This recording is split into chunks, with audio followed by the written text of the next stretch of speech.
It's March 20th, 2022. And we're getting ready to have our second meeting of the month of March. I pray that it's a positive one. Here we go.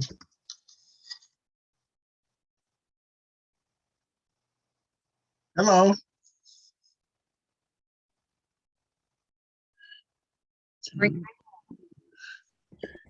Good afternoon. How you doing? Fine. Doing fine. I sent the information to my peoples to make sure they had it. And That's great. Yeah, Valeda said she didn't see it, but then I sent it to her again, and she said she still couldn't see it. So then I sent it to her on Facebook Messenger. So hopefully she's gonna show up. Who's that? Who's that? Who's that? What person is that? Valeda. Oh, okay. Yeah. Yeah, no, I can't get anybody else interested at this point. You know, we're trying, but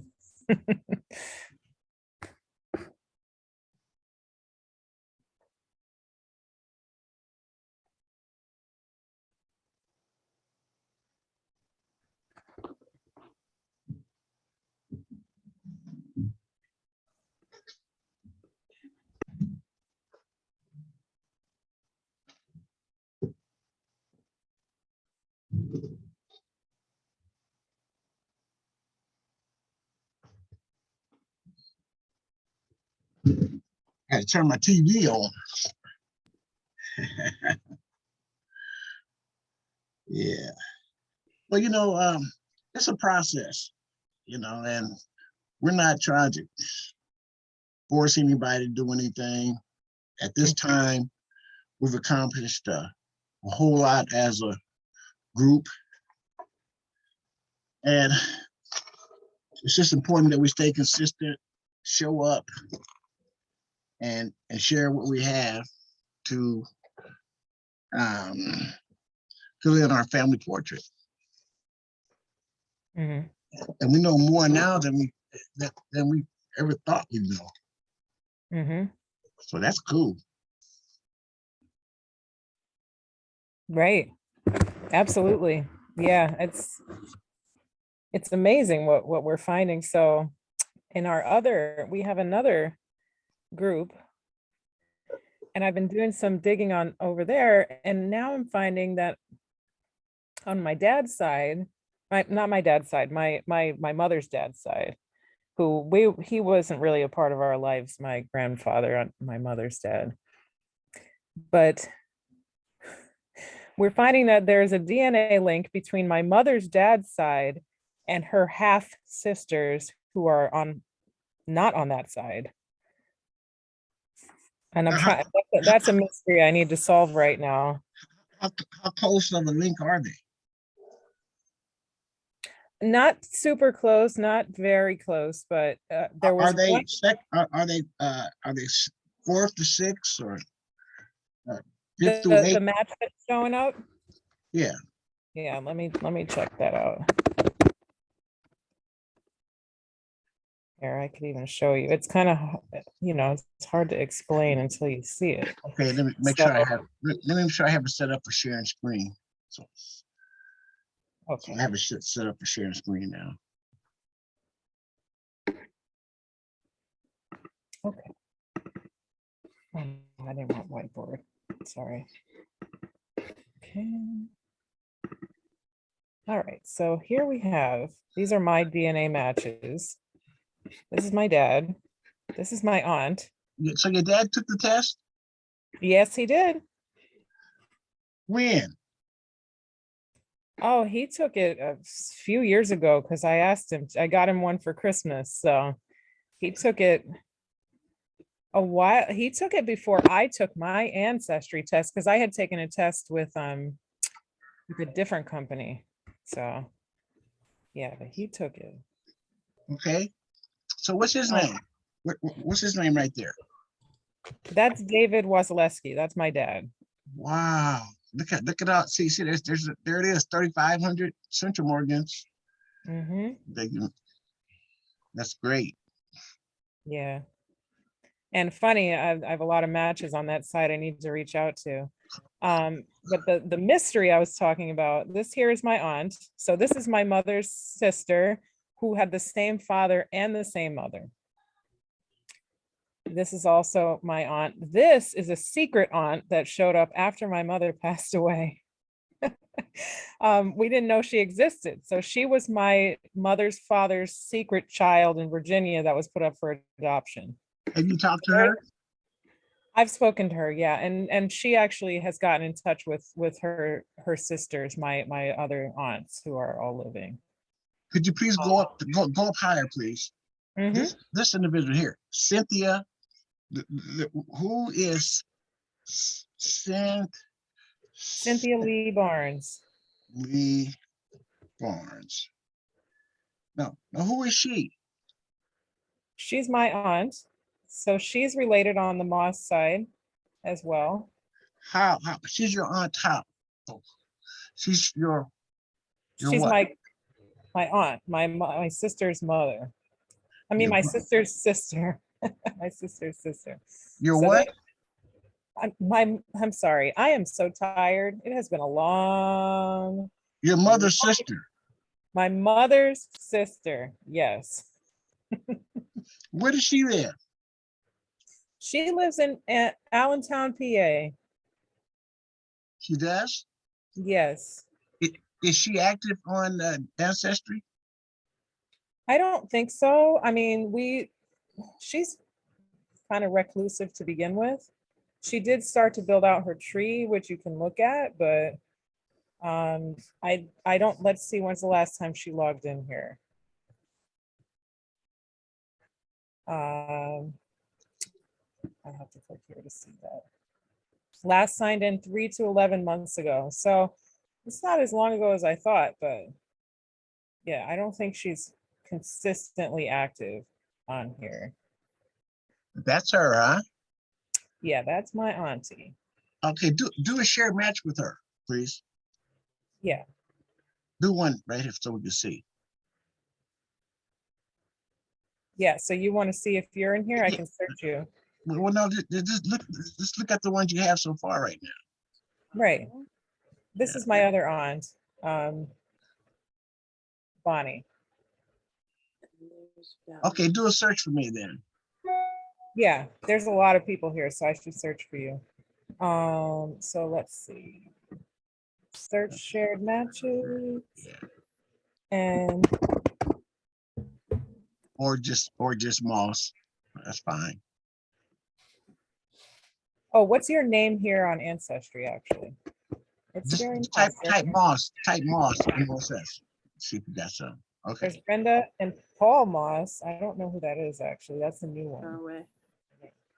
But how come you're not showing up here? Because you should. She's on the Moss line. Well, you know, that's some of the kinks. intricacies of the program. Yeah. But anyway, thanks for showing me that, because Cynthia shows up on mine, and now I know who she is. Yeah. I have a question. She does show up on Dad's side. So you see what I mean? That's part of filling in the family portrait. Right. Hello, everybody. Hi, Hello. you got my share, right? I have a question for her. I seen a McGee on there when you went to put in yeah. Can you show that McGee name again? Yeah, that's Mike McGee's people, right? Let's see. Let me go back in here. So I'm still in my, oh, these are my matches. Yes, we have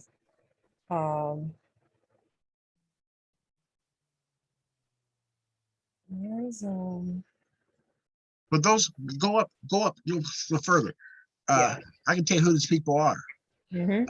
Number one, right there, the one at the top, 4 through 6, that's Pat McGee. That is Mike's brother. Oh, Mike's brother. Okay. Yes. I was just showing someone the picture of you and Mike McGee when you went to see him. When he came to visit me in Omaha. Oh, he visited you. That's right. I keep thinking In Omaha. And these are the other McGee's, Elizabeth, that you're asking about. So that's our connection with the McGee's. But see, oh, it's too much for me. But there's a lot of McGee's on my dad's side. That yeah. So okay, I just wanted to see those names. Okay, thank you. I wonder so is your dad's side on the Moss line? Because that would be Moss Yes, side. yes, it is. So you and I are related. You must be in my matches then too. Put in Causey and see. I don't know. How do I spell? Causey.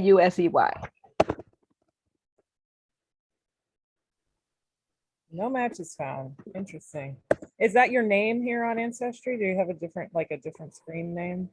Habit. Habbitt. Right. Oh, interesting. You know, I'll do some more looking, but if the McGee's for you are on the Moss side, then you would be related to me as well. Thank you. Hello, everybody. Everybody's getting set up here. We were just doing a little family research. Hi, Denise.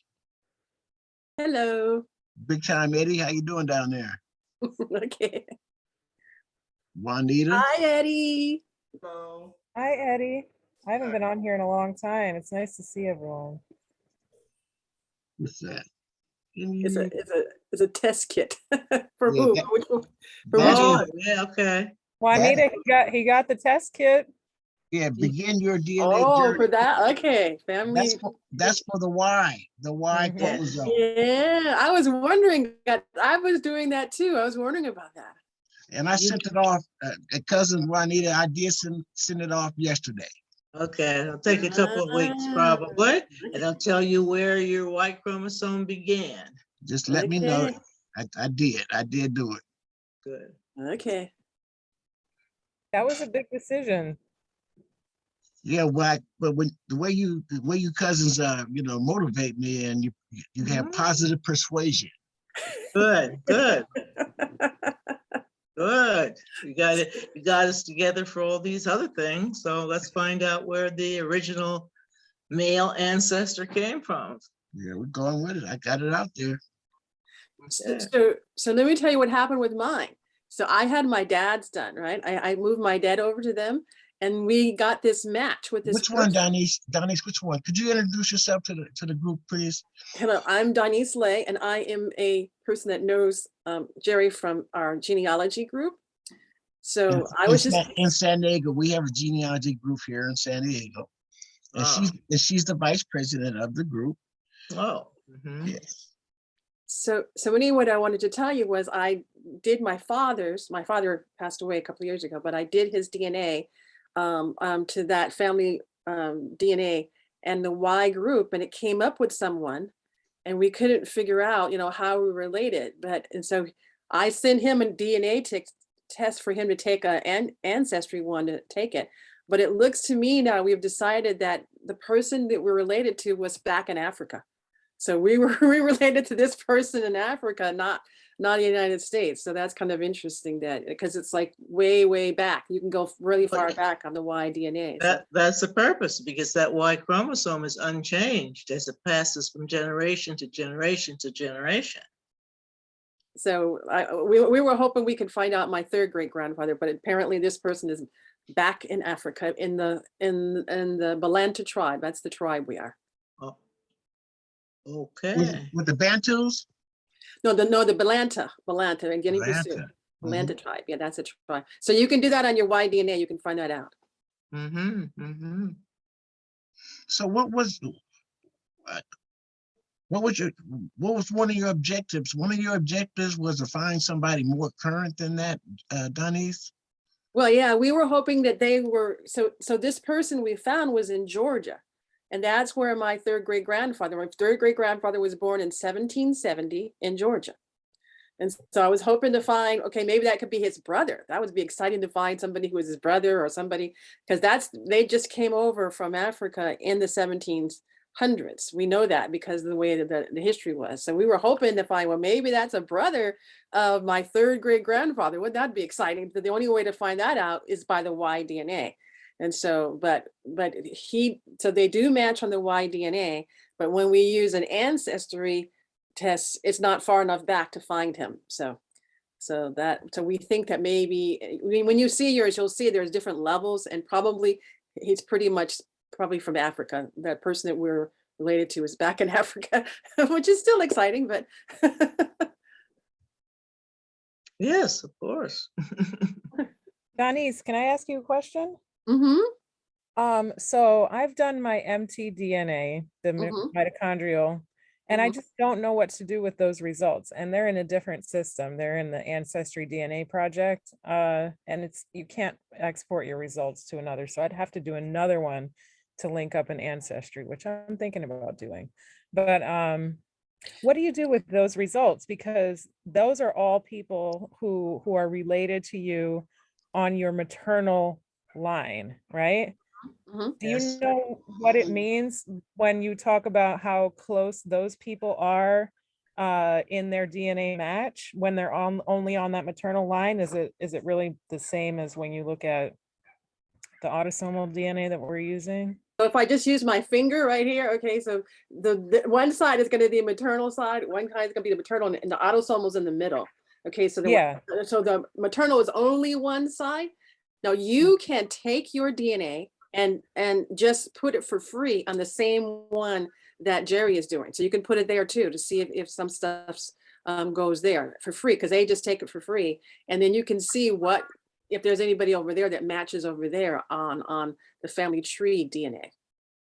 And otherwise, I don't think there's much you can do that. I have mine done. I just found out who it was, and that was about it. So I wasn't able to do anything. But on the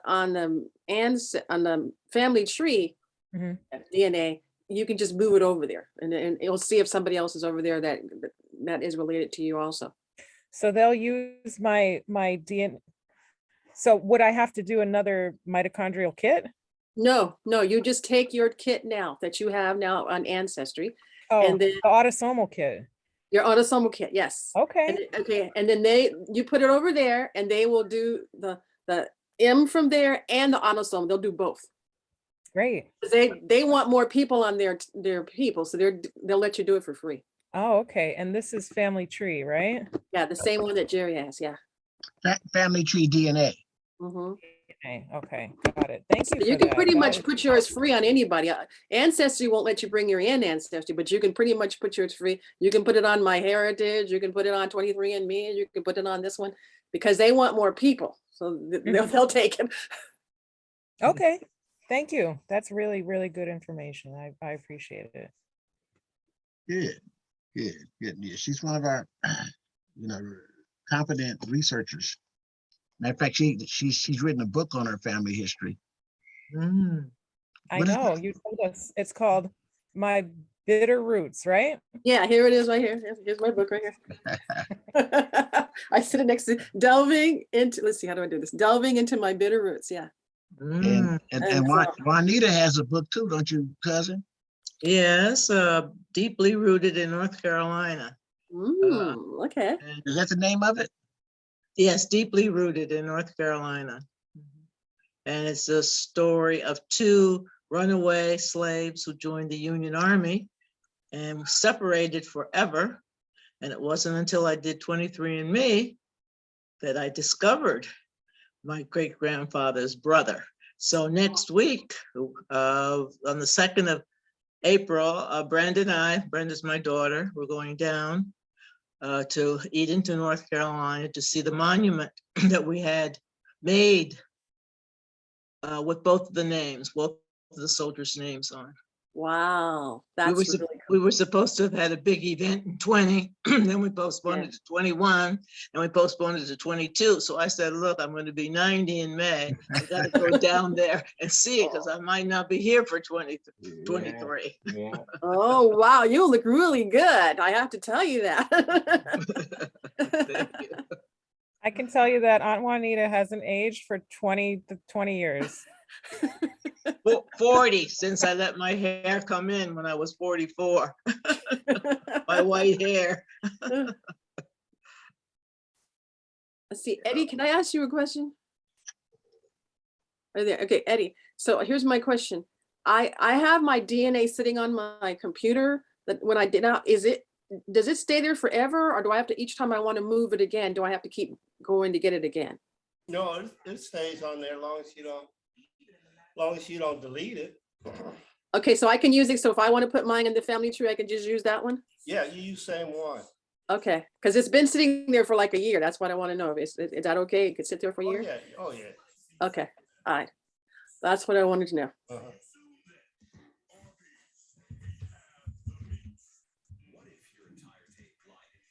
Rachel, is Amplata coming on, do you know?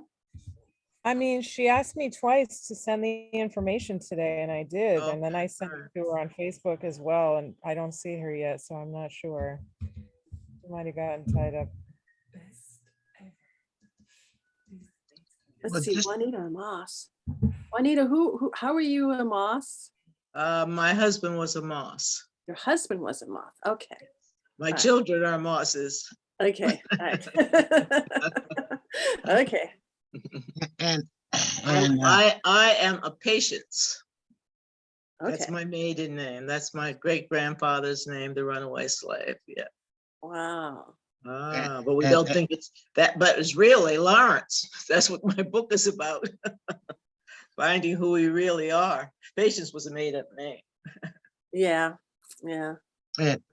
and they're related through, my great uncle James Monroe Moss, Okay, James Monroe. Okay, and that's where Mike McGee is too, and Val, and all of them. Rachel, Okay, all them are okay. that Got that it. that branch right there. Okay, Yeah. got it. And hi, Elizabeth, I didn't say anything to you. Hi. I haven't been here for a while, so I'm just like, Yeah, it's been a while. Hi.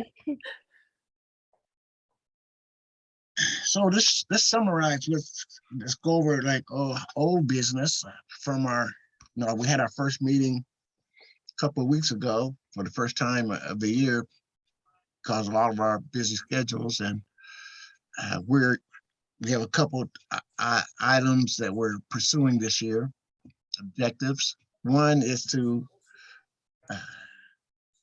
build a website so that we can consolidate all the information that we created over the years in one location to simplify,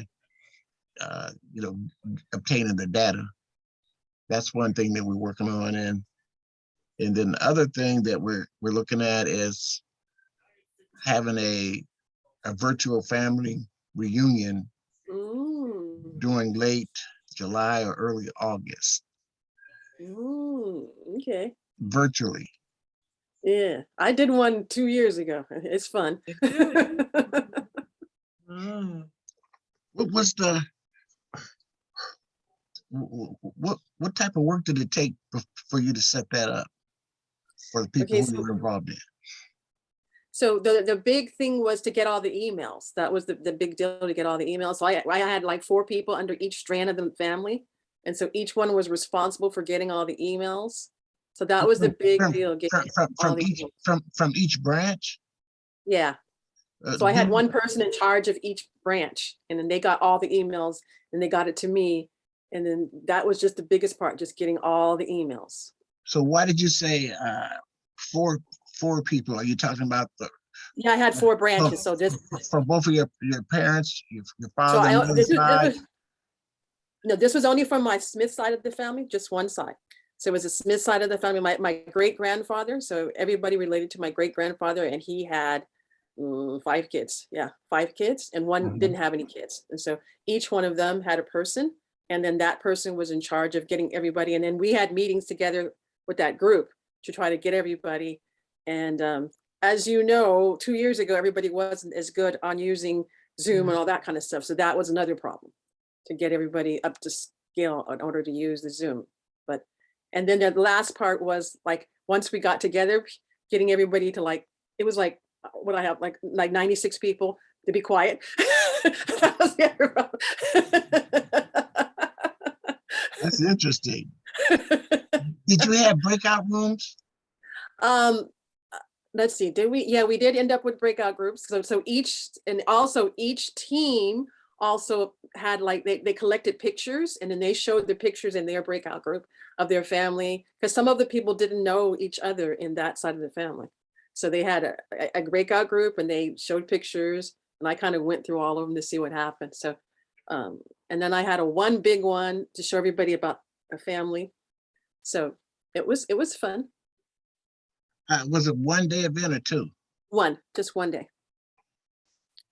And so they did not know each other. There was lots of people that did not know each other online, even though we're second cousins, but they didn't know each other.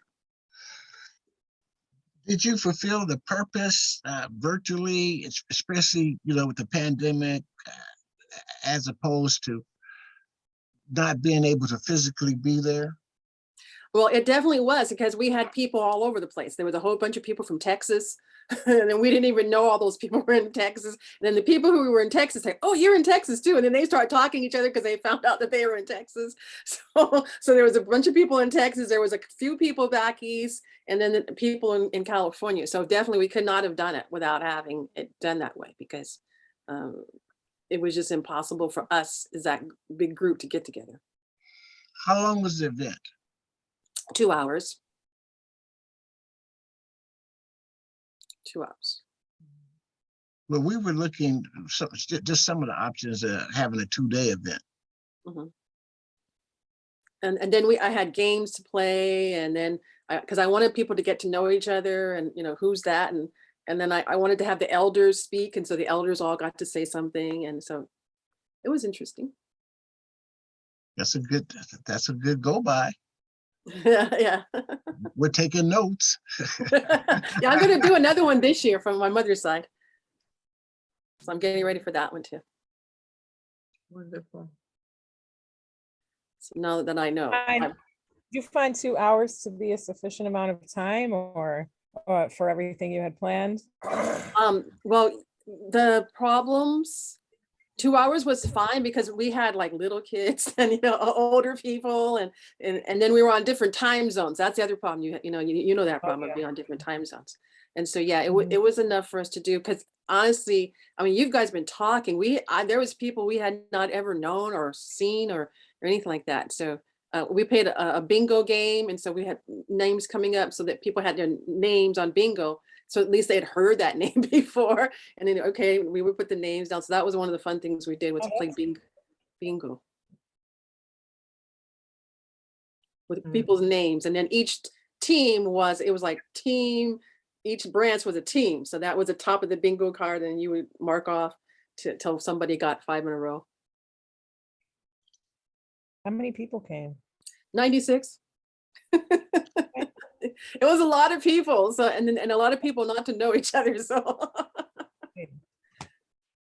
when we did get in the breakout rooms, it was like, okay, the people in the breakout rooms kind of know. And when I did that, the interesting thing about that was I had the younger people be in charge of the breakout rooms, because they knew more about how to do the electronics and stuff like that, and how to work in that environment. They were very familiar with Zoom, and the other people were not. So, but And how did you organize your breakouts? Were they organized by family branch or? yeah, they were by branch. Yeah, because I was doing it. It was my great grandfather who had four sons, so it was each one. So it was Team Lindsay, Team Willie, Team Sammy, and Team John.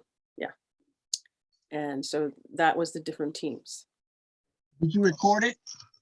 No, because I don't have the capacity to record here. You have that. I don't. It would have been nice, but I did make a book. I made a book of the whole family, so I showed the family the whole history. And I don't know, you guys, when I do my genealogy, I do PowerPoints. So there was a history, and so that was kind of fun. So what I did was I had I got these pictures, these old time pictures, like what were hats back when my great grandparents got married? What did the hats look like from the Sears catalog? And they were like, oh, okay. And it was really funny. And like different times I like collected stuff. So I tried to make something interesting. I don't know, you guys know I'm a teacher, so I did my teacher thing. And so to try to make it engaging. So everybody from the little kids to the big kids were like, really? And I had the prices like, really? You could buy a hat for 3 cents then? Yeah, you could buy a hat for 3 cents then. They're all, wow. So it Uh, was, what I'm a was teacher too. It sounds fun. what was Sounds like you did a good job. what was the Sorry. appreciation level? oh, they loved it. Everybody loved it. It was really fun. They got to, well, who, who really liked it the most was like the kind of like 20 somethings, because they didn't know that they had other family that were the same age as them. Like, really?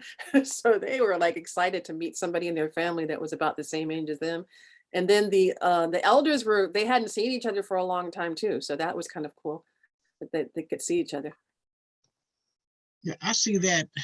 I see that when I have my yearly birthday Zoom meeting now. I started when I was blessed to be 70, and I had one my 70th one and had a guest speaker on the Johnny Rogers on my 70th one. And then my 71st in December, it was my uncle on my mother's side who has a lot of our family photos, and he was our guest presenter. So with that in mind, I said that to say that when you see our elders, our senior our seasoned relatives, they really appreciate each other when they can see them in the family environment. So it does, and virtually, when they could see each other, it just brings a lot of joy to their lives. Mhm. No, I think everybody enjoyed it, and they had lots of fun. And as I said, the breakout groups were cool too, because they got to talk to each other in the breakout groups, and each breakout group bought the pictures, like all kinds of when they were babies and all kinds of, and then who is that and who do you think that is, like, that was you. So they were totally into that too. So that was fun. So that's one of the topics. Rachel, since we discussed it initially, do you have any thoughts? We're going to just, take it a day at a time on this. Have you had any thoughts since we last met a couple weeks ago on the project? I mean, I thought about how I will manage most of the technology piece. And I'm just hoping, we will have to think about kind of make an organizational flow, like who would be helping and what would they be in charge of? Do you know what I mean? Yes. That's really as far as I've gotten thinking about what it would look like. But your suggestions are really helpful, Donnie. Thank you for that. I took down all some notes about what you said. So let me see. I have all the stuff I did for that thing. Oh, okay. Let me see if I can share that page that I did. Let's see. Go down. Up here it is.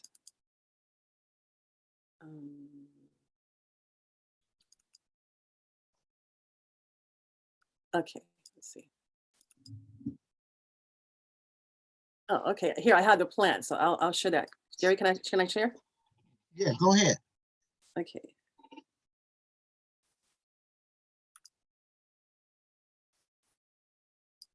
Okay, so here's my plan of how I did it. So email, and here's the dates I had, and I save the date, the link, and the bingo cards, and I had my dates, and then design my bingo cards. I had a scavenger hunt, and okay, who had the oldest book? Who had a radio? That was kind of funny. Who had the newest Bible? Something medicinal, something cotton, and an old-fashioned hat, and then collected things for the video, and then was that number 4 on your scavenger hunt? Was that about something with medical herbs? Was that about marijuana? No. No one said that either.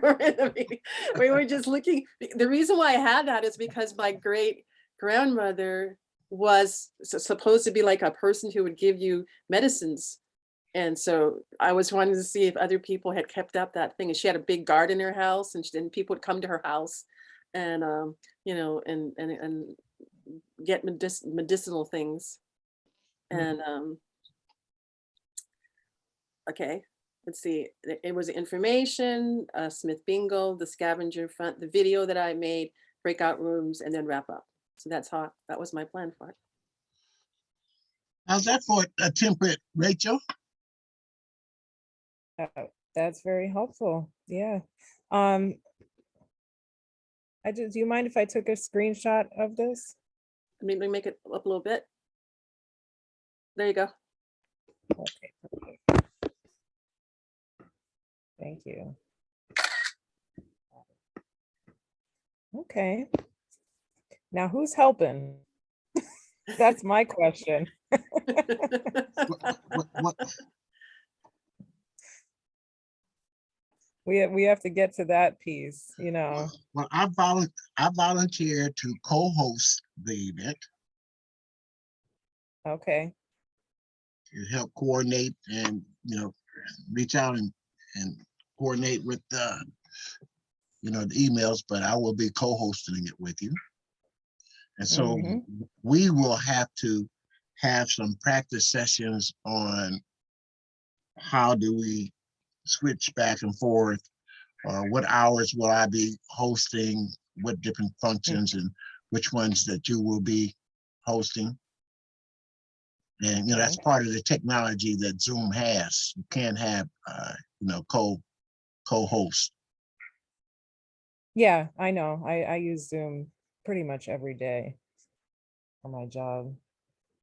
And who's coming to this? Like, who's coming? Who are we inviting? Everyone is invited, but I mean, because when you talk about organizing breakout groups around specific branches of family, we would have to know who's going to be there and how they're organized within the structure of the meeting, so that Well, will be thinking. Jerry, how is your email list? Who are the people on your email list? You have them categorized by Yes, children yes. of Reuben and City? No, not to that degree, because mine are they're on both sides of my family, my mother's side and my father's side. Well, what is this for? Just Mosses? No, it's not. It's for any interested party, and we won't be tie them down to specific. Some of it'll be a learning experience. Mhm.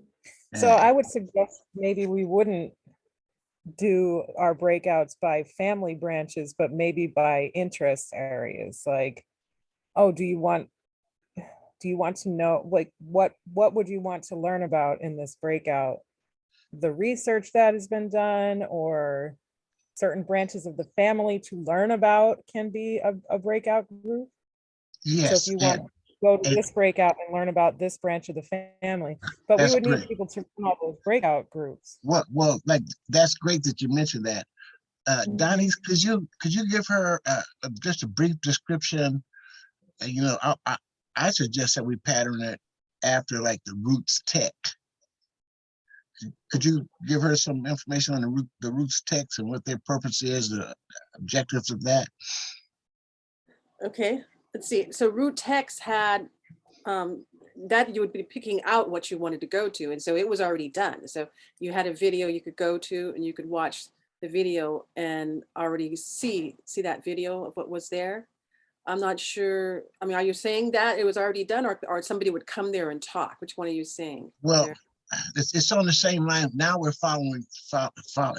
We're coming up with ideas. We're taking away from the individual. We don't want to lock it in. We want to use this as a research tool for those who don't know, who's curious, and they might have questions about what are we doing research-wise. We can break them off in different groups. We might talk about break some off into different years. So some going to talk about the census. Some people are going to talk about another tool that we use. We have all these tools now. And then Mhm. we might have a technical portion for the people who are brainiacs like Eddie, who can talk about how the technical components. How do you deal with that portion? And then we have the family tree maker. How do we, these tools that we're using to bring us together, that's what it would be based on, our strengths. It'd be educational reunion. You know, we want to share our information, and then somebody wants to know, okay, this branch, here's where that branch is. Okay, this on this side, here's how we found that information. Mhm.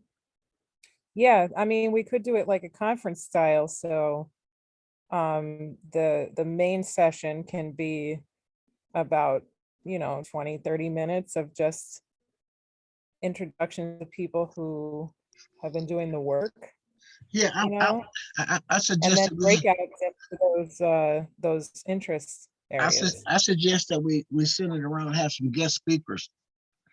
You know, some of Mhm. our members Yeah. have some guest speakers and give a brief description of their research and what they've obtained, and then from there branch off into the different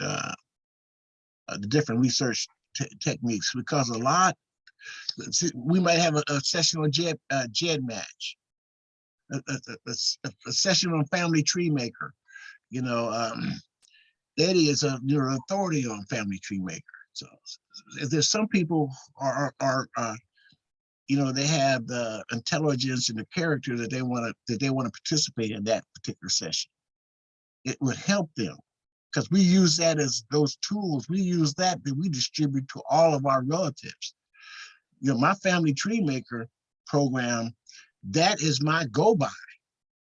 When I push that and publish that, and have a uh, published document about my family history, which I showed you just previously, we Mhm. can do that for any individual in our trees. And see, that's a tool that we're saving you money, because we've purchased it, and we can help you. Uh, those who have done a lot of research, we can publish your pedigree, your family chart. But I'm not volunteering, Eddie. I'm not volunteering, but like, he's taught me a lot.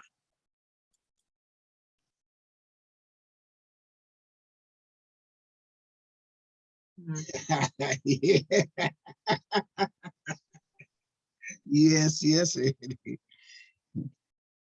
As a matter of fact, I my original family pedigree chart came from Frances Haywood 2 or 3 years ago, and she had the first one of the first programs that did that. She had a tree, and then once she got to technically inclined, she had a program that would take the data from the tree and put it into a form that we could disseminate.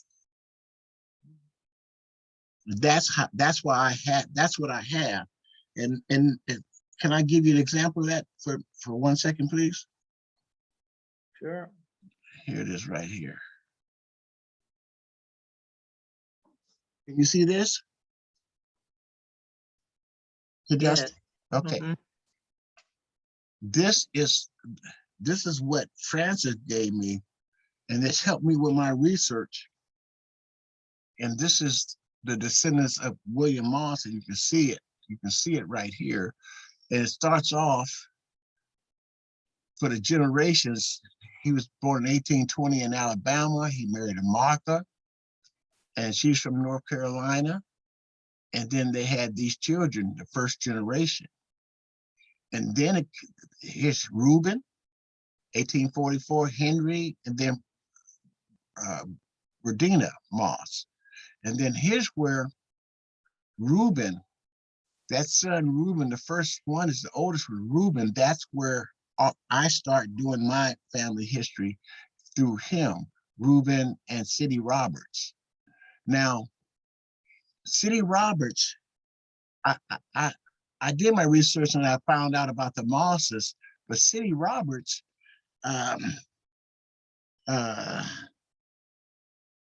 Tamara Dixon is her name. Tamara Dixon, she's a dentist up in LA. She's one of my cousins. Her grandmother is a descendant of this City Roberts, and she's like about 92 years old. And she showed up on my JED match. Her name is Aline Dixon, is what her name was. And it is. And I got that email and I contacted her, Tamara, and she told me she's a descendant of the City Roberts. So now I have the female portion, my ancestry, and I have the male portion. So I'm just giving you an example of the information on my family. It goes down to Henry. Here's Thomas. This is my great grandfather. And I got information on Etta. Here's David, Molly, and all of them. Through this DNA, I've gotten information from them. And so it just goes right on down the list. Hey, Jerry, what did those pluses mean? Well, I can't explain it to you right now. I haven't seen them. I'm just giving you an overview of it. Yeah, I just wondering what those pluses meant. Okay, I'm just curious. And that was her version of it. Now I have Family Tree Maker 2019. And I can do the same thing. I'll push that button. But the difference now is when Frances did it back then, she had a certain amount of information about the family. But then when I came into this picture of researching my family, I've added more information. I filled in more of my family portraits. So now when I publish mine, I'm gonna have more connections. See, I'm gonna have more people in that published document because I've done the research and I match more of the individuals. So I just want to share some of the stories with you on the earlier versions on how we're connected. And then when you start coming on, filter on down, it really gets to be interesting and fun.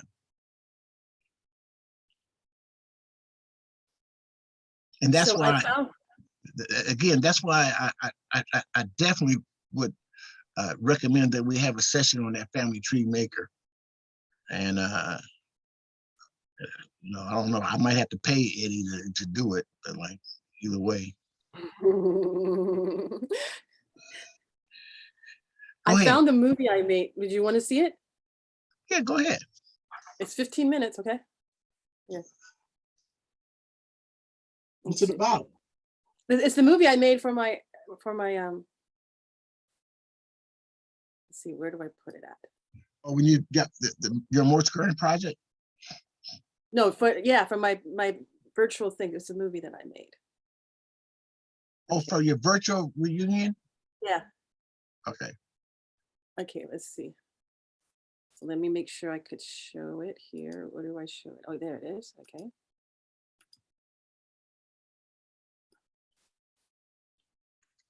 Okay, let's see. Okay.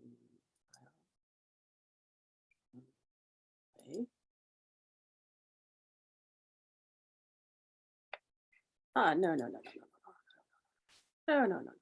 So, Danny's, that's your movie maker, isn't it? Yes. Your movie maker program. Uh-huh. Okay, wait a minute. And what you do is from your different videos, you join them and to make a particular clip. Yes, I am hoping to make this work. It's not working right. Okay, play in full screen. Okay, there you go. Okay. From the time he was born, he saw many things in his life. He saw the first telephones, record players, airplanes, movies, electricity, radio, flush toilets, airplanes, 2 more wars, the nuclear bomb, and satellites. What a life he had. Little baby Joe was born on Sunday, December 24th, in the year of 1876. He was born in Plain Dealing, which is in Bossier Parish in Northwest Louisiana. There were 39 stars on the flag that year, and Reconstruction was just about to end. Little Joe's parents were the former enslaved Sam Smith and Caroline Johnson. Here's his parents' marriage certificate, signed by a traveling minister in 1870. They had to sign it with the mark of their name because they didn't know how to read or write. But they were sure they wanted their children to learn how to read and write. Little Joe was the fourth child. His big brothers were Granville, William, Frank, he would be here. And his younger siblings were Jane, who was John L's grandmother, Jeff, Adelie, and Bessie. This is the family on the 1880 census. There's little Joe at 3 years old right there. Well, something really important happened when Samuel and Caroline wanted to do for their family. They, like most Blacks at the time, wanted their children to learn to read. But the rule was only places that could provide a church and a school were given teachers. So Samuel worked really hard to save money so he could buy land. This is a land, this is the deed for the land. You might see there's his name right here, Samuel Smith, and a couple of others. They got together and they bought these 2 acres of land. And they were able to make a church, which they also used as a school. And that church was Mount Zion Baptist Church. That was a legacy of Joe's father that Samuel left him and his brothers and sisters. You can see right here that this is a plaque at the Mount St. Zion Baptist Church now. It was organized in 1869. They built it after 1881. And during this time, even though most Negroes, as they were called at the time, are coloreds, only 1 in 3 were able to get an education. But Joe and his brothers and sisters were able to get an amazing 8th grade education in 1890. That was unbelievable.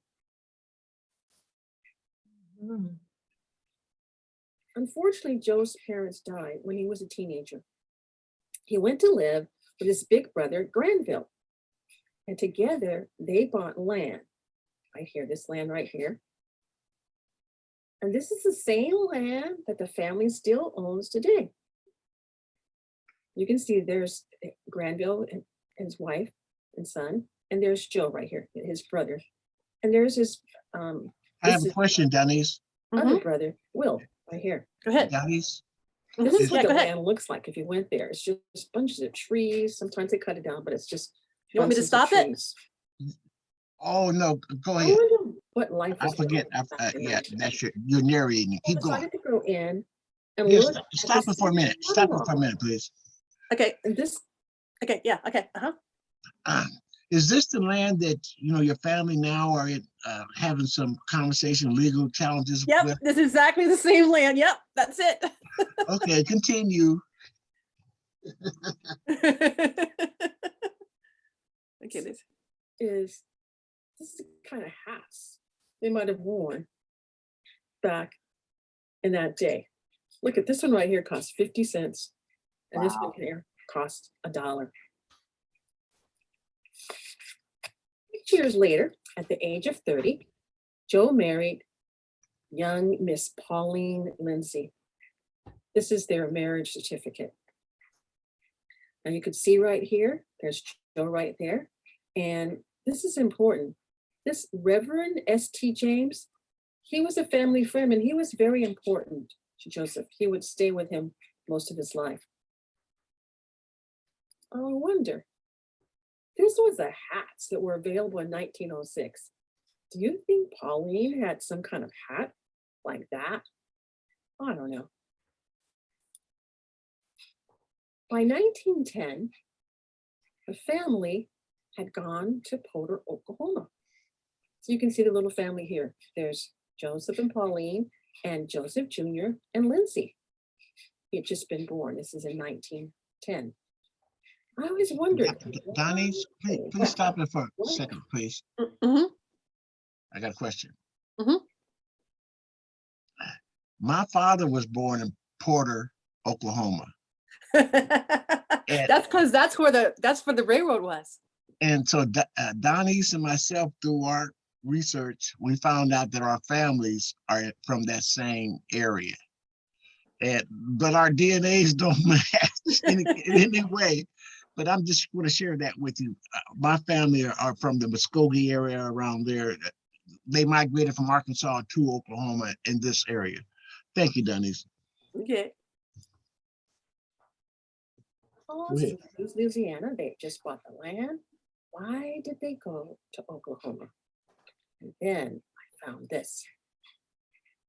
This is an article from a local newspaper. It shows that people were leaving Bossier and Cato, and they were having a meeting to stop them because the Negroes were going to Oklahoma and Arkansas. Well, they went for the rich land, but something really important was the boll weevils. The boll weevils were ruining the cotton crops, so they moved away to get rid of them. And this is what Oklahoma looked like in those days, this flat area where Oklahoma was. Denise, could you stop me for a second? Mhm. And a lot of the land that they did get, they were down real close to the river bottoms. And my father would tell stories about how they would have major floods, the lands that they had, and you know, at that time they didn't have warnings, and you know, it destroyed a lot of families down by those rivers in those areas. Yeah, there was a tornado there. That's why they moved away from Porter. There was a tornado in 1817. Okay. Thank you. Family grew over time. And then by 1920, this was the family in 1920 census. You can see Joseph and Pauline. There's Joseph, Lindsay, Maddie, Sammy, Willie, and someone else that they had helping at the house. This was a good time for the family. This was just before World War I. And this is one of the best times for farmers because they were able to sell their products because of the war and they got good money for them. So perhaps Big Papa had one of these spiffy hats he could have gotten from a Sears catalog, but not all was well. There was lots of riots and things, and one of the worst ones happened in Tulsa in 1921. This was important because Pauline's sister, Mary, she was there and she lived in Tulsa. I'm sure they were very worried about her. Big Papa was a big believer in reading and acting on the Bible. So in the Bible, it says in 1 Timothy 5:8,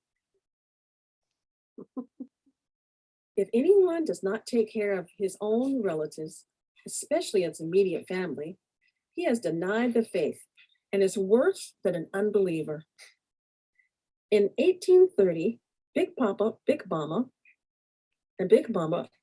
raised his sister's son, Alan Boyd, right here. That's a nephew. She had died. You see them do this over and over again. They helped out family. They could be counted on and help whenever they could. Denise? And by this time, on that line, what's happened is not only you see this with the Black families, but last week I was on a Zoom meeting with the white families, and and what they did is they called it migration. It was like family migration, community migrations. They would migrate together, families to different locations.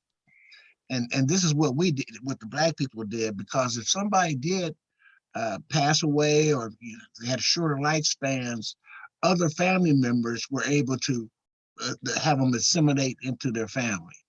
And you will see that when you go through these census, you'll see all these different names, and they were right next to each other. And maybe in 5 years, 10 years, you'll see that the head of the house is a widow. And then from the widower or widow, then they marry somebody else in that same branch. So they move together, family clusters, all of our family clusters, just like the folks did. Black people did the same thing. Go ahead. Oh, they did too. Okay. Joseph P. Smith and Daisy and Lewis had got their own place, and they were looking someplace else. This time was during the Depression, so things were kind of tough. You can see that in the way the hats, they got much smaller. Well, look at the price. Look at those prices there. I wonder if they were even had the money to pay for those hats. My dad remembered going to Big Papa's house to listen to the Joe Louis fights. He told me all about it, how they had gotten a radio. This is what he said. We used to go over there and to his. And he had radio. That I He don't had a remember. radio. If he did, Because I all the remember. people would come there so they could listen to This the is fights. my dad. This is a And all the recording of my kids had to dad. stop. He had a porch, Uh-huh. and all the kids had to be out there on the porch churning Turning the ice cream. Churning the ice cream.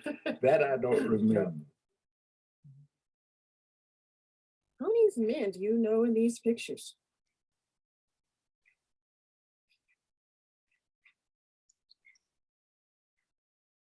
Well, believe it or not, I found Joe Smith was a member and had a role in leadership in the Prince Hall Plain Dealing Lodge in 1952. Lodge 52 in 1907. He continued this on in Oklahoma, and he developed his leadership skills working at the Taft State Mental Hospital for the insane, also known as DBO, or deaf, blind, and orphans. He worked there, and it was the only institution in the United States, mental institution for Blacks, run by Blacks, because it was an all-Black town of Taft.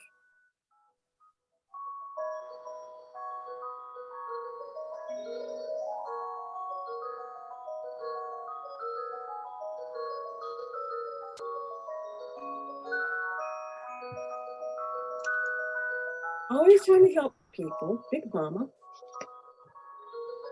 took some of the money they made and bought land. So she would go to the county resale when they were selling people's land, when they were losing it during the Great Depression, and she would go buy their land and give it back to them. That she only spent 5 cents each one.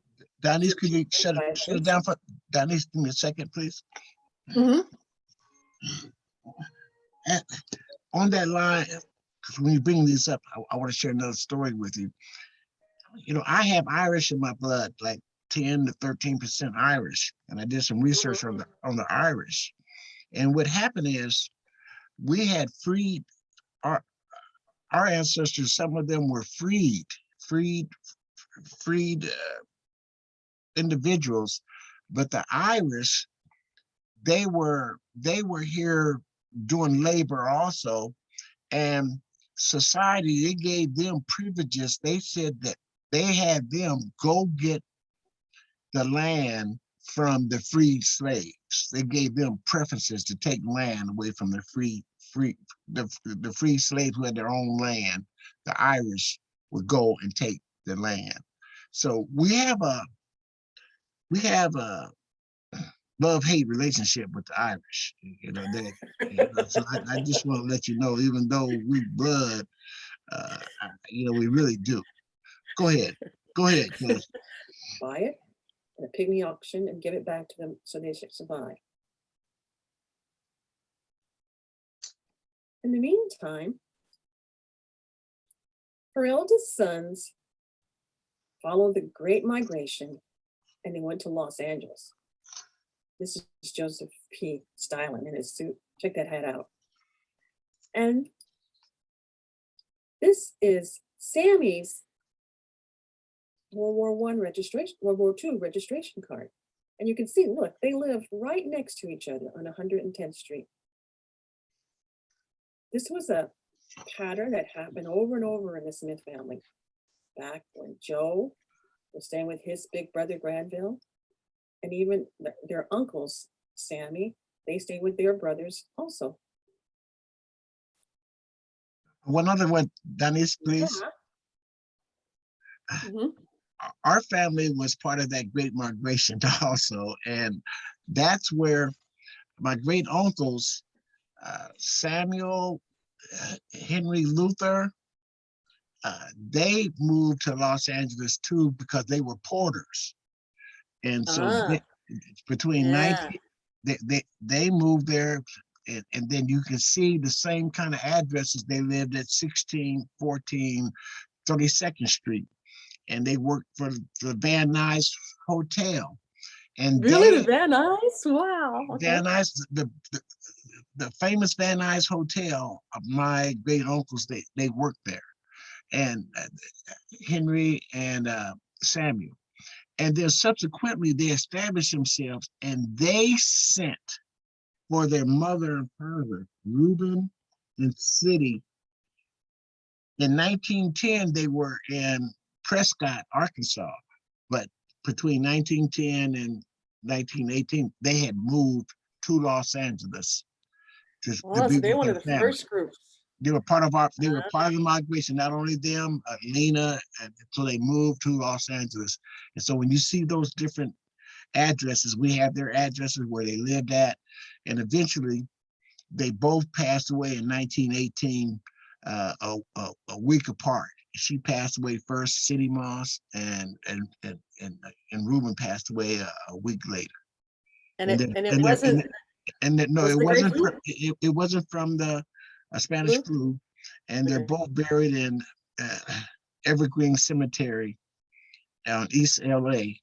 And I went up there 2 years ago, to pay honors to them. I think my great grandmother's there too. I think. At the Blue Creek Baptist Church, Reverend Joseph P. Smith continued to minister and advise his church.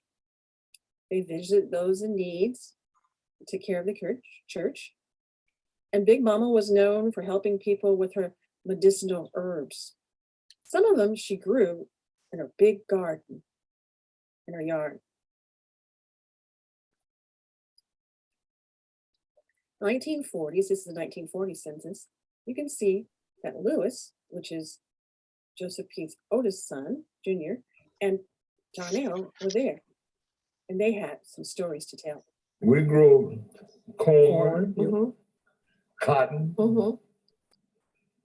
Corn, most of what we sold was the cotton, but we raised watermelon, cantaloupe, black eyed peas, cabbage, you name it. Really? All vegetables, chicken. Mama would can chickens in a fruit jar, in the masonry. You remember the masonry fruit jars? Yep.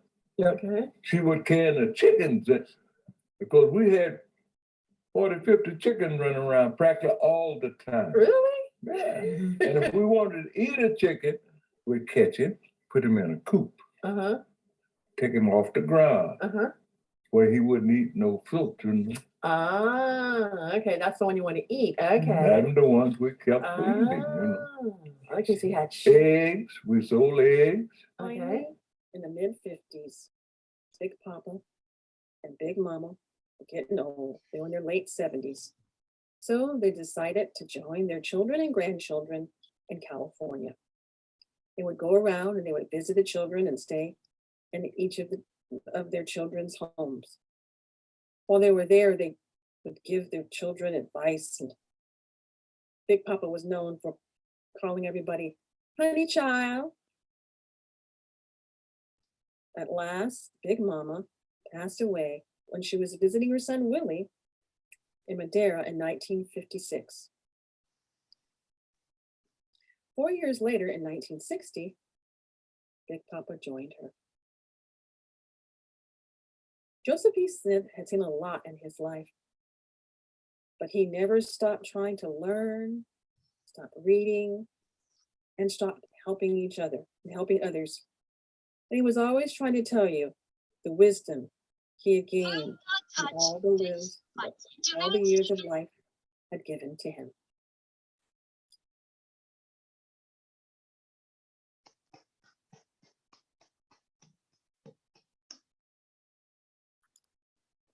Thank you. Let's see. Awesome That was, presentation. yeah, that was interesting. That was nice. Mm, Thank you, Donese. Okay. thank you. So and they like that. They enjoy that, and you see all those stories you started telling. But the thing about it, that was both my dad and my uncle, and they both had passed away, and so I had recorded them, and so everybody was excited to hear them. You know, the voices of my dad and my great uncle. That I had done, I had gone in and had them do a recording, so that was kind of cool for them to hear them say those stories about when they were a kid. That's great.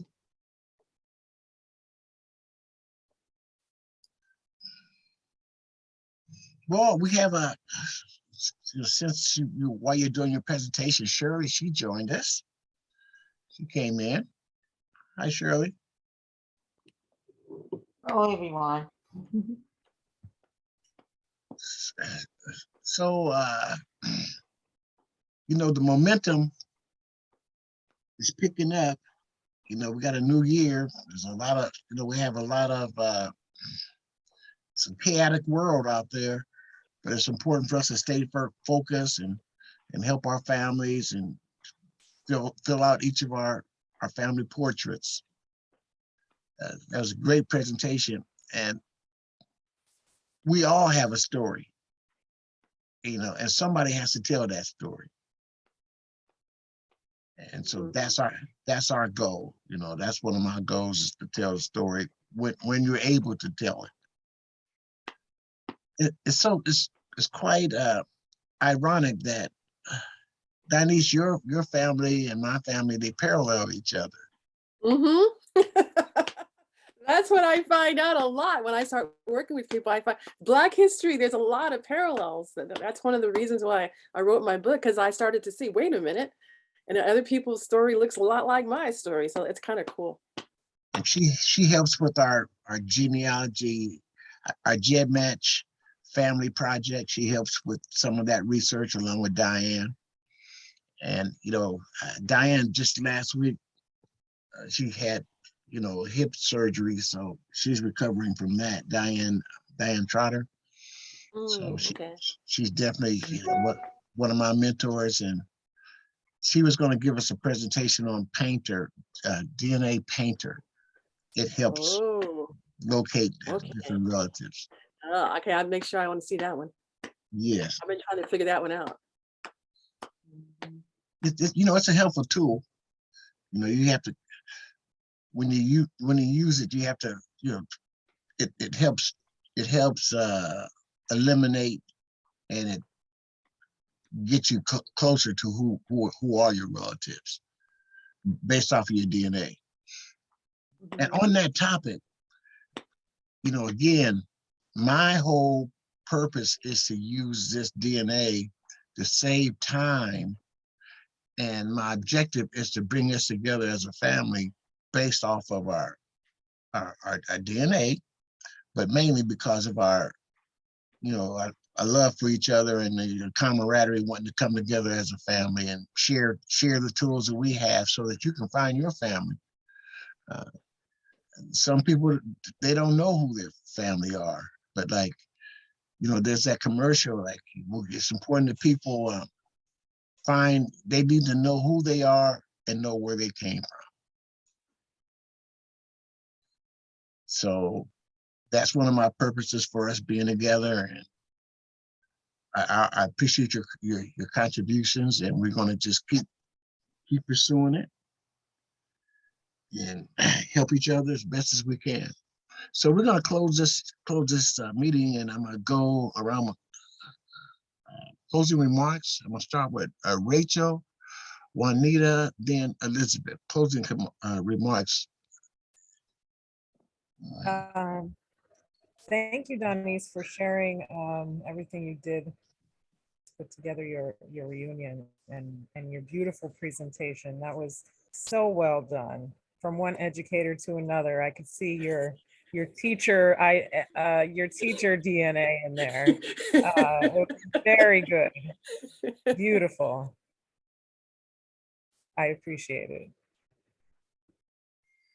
Likewise, I really enjoyed your PowerPoint, and I'm sitting here wondering how you did it. So you had things coming in and out. Now, you have to realize that until about 1990, I had never even touched a computer. And what I have had to learn, and you keep throwing new things at me. One time I learned how to do what people would do around 2000. Now we're at 2022.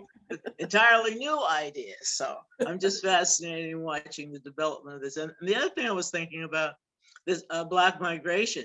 I'm from the East, Pennsylvania, New Jersey, now in Virginia. I said I would never live below the Mason-Dixon line, but here I am. Things have changed. But I'm thinking about you in Arkansas, moving over to to the west, to Los Angeles, and Denise's family doing likewise. Now, Denise, where did your family come from before they moved to Los Angeles? So they went from Oklahoma. So they went from Oklahoma to Los Angeles, and that's my father's side. And my mother's side is really funny because my mother's side was a chef. He worked on the railroad too. And so then he moved over to California. Same thing. He wasn't the porter. He was a chef on the train. So that stories are so similar. It's just fascinating to me. Okay, well, we've got the generational migration, because on the east side of the country, people would go to like we're from Wilkes-Barre, Pennsylvania. I'm wearing my shirt, has Wilkes-Barre on it. You can't see it. It says London, Paris, Rome, and Wilkes-Barre, Pennsylvania. You can't see it anyway. That's what my shirt says. So in Wilkes-Barre, Pennsylvania, in the 50s, people went up to Boston, or they go to New York, or they go down to Washington. The next generation, they might go down to Florida, or they might go out to Chicago. The people from Chicago, people from Louisiana were coming up to Chicago. Now we're moving west. We're in Arkansas and Oklahoma, and y'all are moving over to the West Coast. But now you can go back and forth any way you want to go. So that's what I'm saying. With this migration, where you go where opportunity is.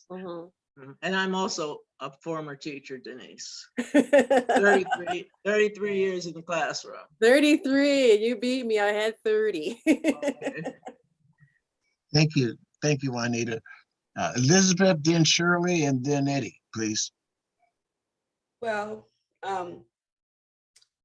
that was very interesting. I wished I knew how to get pictures back from when we were growing up in the different places where we live, but our mother is from Oklahoma. Another person from Oklahoma. Yeah, pretty much. I'm a California girl. What part of Oklahoma was she from? She was from Oklahoma City, Oklahoma. Okay. We still have family there in Oklahoma. That's where pretty much the homestead. It is said that our great grandfather, he was the bank owner. If he took his money out, if he took his money out the bank, the town would have went bankrupt. But they owned a lot, and it's a lot still going on there, from the oil to a lot of other things. And so, but we still learning about it. And but yeah, it's a lot that we're still getting information on. So, yeah. And I just enjoyed your PowerPoint, and yeah, it was interesting. And Thank you. I'm happy to report that yesterday I fulfilled one of my commitment on sharing some of my DNA kits. I delivered a kit to Elizabeth yesterday. Amen. So she has a kit that's going to help her do some research. And it should be pretty interesting. When I also sent I sent out 2 kits. One I gave her hers personally, and then I gave a kit to my wife's sister who's in West Memphis, Arkansas. I sent one to her, and then while I was at the Postal Service, Juanita, I sent off my Y DNA chromosome. So I was active with reaching out and sharing the good news. Shirley? I was kind of late, but what I did see, Denise, the presentation, I just loved it. The pictures, and it makes you think about how old were you, or if we were born about that time when this presentation was about. I was even think about in '60. I was actually here, born, and it was just interesting. What I did get to see of it, I can go on. I'll go to YouTube and try to see the beginning of it. But I just loved it. What I did see, give me some ideas. I need all I can get. But thank you. How has your research been going, Cuz? I'm kind of slow, kind of dragging, still trying to get my house together. I got Liz to help me. Yeah, I was wondering, like, after she's been there, did she come to your house like a tornado or what? she not too much this time. Too much the last time, but I'm looking forward to us getting together and get on here and get it. I've been having problems with my laptop. I finally got it, and my Wi-Fi and my printer. But anyway, I finally got it. Just everything seems to be working the way it should. So I'm looking forward to seeing her coming back out here and helping me out, because I need all the help I can get. That's great. Okay, Eddie, closing comments, please. Eddie? He's messing with us. I enjoyed this one, all of them, but that was pretty neat. I see how much time everybody spends in doing their research and put together information. And hopefully one day I'll be that way. But I'm like Jesse Jackson, keep hope alive. Yeah. Thanks, Eddie. Thank you very much. Denise? Well, I was happy to see everybody. I haven't been here for a while, and I'm really happy that I've done that. So I'm happy that I can help somebody else do that, because to put that together. And just so you know what that was, it was first I made the PowerPoint, and then I made a video as I was showing the PowerPoint. So that's actually a video. And that's how I'm able to get the people talking. And I added in my dad, and I added in more things, because it's actually a PowerPoint. And then I rolled the PowerPoint, and then I video at myself doing the PowerPoint, and then I added things into it. So that's how that works. So I'm glad I can help. And anything you want to ask me more, since I've done it before, I'm glad to help. Very creative, and thank you for being patient with me, interjecting and having some anecdotes. Can I say this one more thing? Because I mean, because looking at those pictures and everything, it brought back memory. And like I said, I wish I had pictures throughout the years, but I do have one picture. And surely that's the picture of the house where Steve and Stephanie was born. But I'm going to look for other things. I'm going to ask my auntie, and I'm going to look for other pictures. It's going to come together. Yeah. So what you can do too is the other people in your family, go through their galleries if you're on, and see if they have pictures, because you can use their pictures if they have pictures on Ancestry. If you're on there, if they have anything in their gallery. So when you go to somebody's thing, look and see what's in their gallery, and sometimes you can find pictures there. Okay.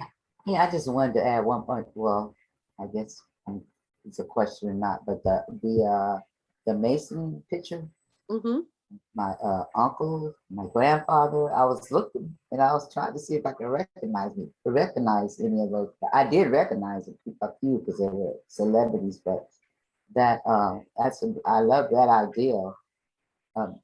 Just just to see if he. Well, I know they were in there, but that picture. Theirs would be in Oklahoma City. Mm-hmm. I thought that was interesting. So if I ever do, when I do my presentation, I'm going to try to be sure to put just the narration, the information is just great. The way you presented it. Yes. So this is what I'm finding out. So we, as a group, are really the upper middle class Blacks, and they were Black then 10. So those that were, porters and the chefs and the teachers. And so we are successful now because of how they were accessible before. And so that's what I've been finding. It's so fascinating for me to see that. So that our families back there, they were pretty successful. Amen. Okay, everybody, it was really a blessing seeing everybody. Thank you for taking your time on this Sunday to join the meeting. And I look forward to talking to you again the first Sunday in April. And until then, it's all good. It's all God. All good. It's all God. Stay blessed. Stay safe. Stay safe. Bye. Much love. Bye, everybody. Thank you, Eddie. Happy first day of spring, everybody. Oh yeah, it is, huh? Yes, it is. Vernal equinox. Yeah, it is. Once a teacher, always a teacher, I can't say first day of spring. I have to say vernal equinox. Bye. Bye-bye, you guys. Bye-bye. Bye, everybody. Bye. Good seeing you, Jerry. See you.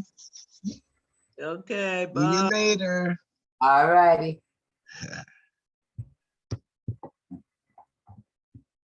Trying to get out of here. Oh, wow. We had a very informative meeting. It was interesting. That everybody stepped up and contributed. And I look forward to our next meeting. And, I can't say enough about the appreciation that I have for, our family members who are participating in these Zoom meetings. And it gives me motivation to continue. The good Lord wills. Peace.